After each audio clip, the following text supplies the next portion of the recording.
Hello everyone, and welcome back to our channel. Today, we are diving deep into a critical and highly contentious issue in South African politics, the ongoing debate over land reform, the promises of the African National Congress, and the sharp criticism recently leveled by land rights advocate Barend Uys against Deputy President Paul Mashatile and the ANC. For decades, land reform has been one of the most sensitive and important topics in South Africa. It is deeply connected to the country's history of dispossession, apartheid, and the continuing struggle for economic justice and equality. Yet, despite the countless promises made by the ANC, especially during election campaigns, real progress remains frustratingly slow.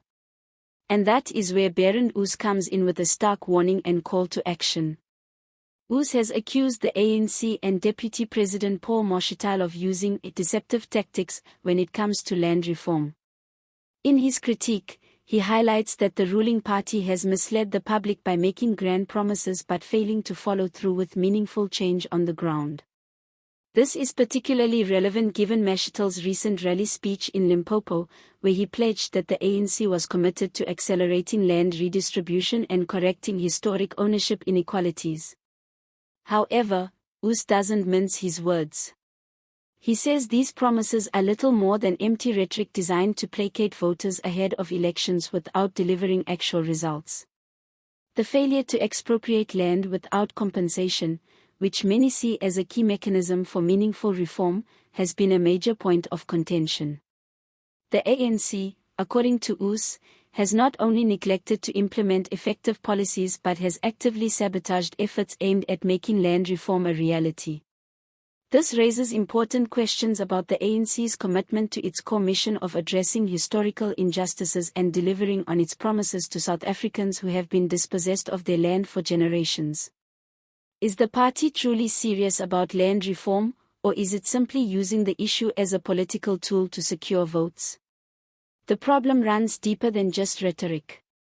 The slow pace of land redistribution reflects deeper political and economic challenges, including resistance from powerful landowners, bureaucratic inefficiencies, and fears about the potential economic fallout of radical land reform. These factors have led to an ANC leadership that is often cautious and hesitant to implement bold policies.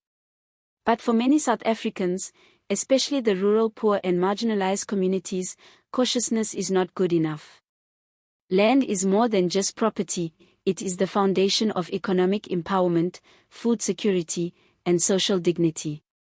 The frustration over the slow pace of reform has led to growing impatience and mistrust of the ANC's ability to deliver on its promises.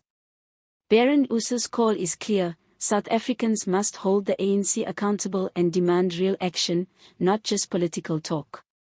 He insists that the time for empty promises is over, and the public deserves tangible change that improves the lives of millions who remain landless or trapped in inequitable land ownership structures. This issue is more urgent than ever as South Africa prepares for national elections, where land reform is expected to be a key campaign topic. The ANC faces increasing pressure from opposition parties and civil society groups who accuse it of betraying the very people it claims to serve. Uys's criticism of Paul Mashatile and the ANC should be seen in the broader context of internal party struggles and public dissatisfaction. The ANC's internal divisions over land reform policies and its balancing act between appeasing radical factions and protecting investor confidence reflect a party grappling with its identity and priorities. For viewers who want to understand South Africa's political landscape, this debate highlights the difficult balancing act between justice, economic stability, and political survival. Land reform is not just a policy issue but a symbol of the unfinished liberation struggle. Before we wrap up, I want to hear from you. What do you think about Barend Uys's critique? Is the ANC genuinely committed to land reform, or are we seeing more empty promises? How should South Africa tackle this deeply rooted challenge? Leave your comments below, and let's have a serious conversation. If you found this video insightful, please like, subscribe, and hit the notification bell so you don't miss any updates on South African politics. Your support helps us bring you more in-depth analysis and commentary. Thanks for watching, and see you next time.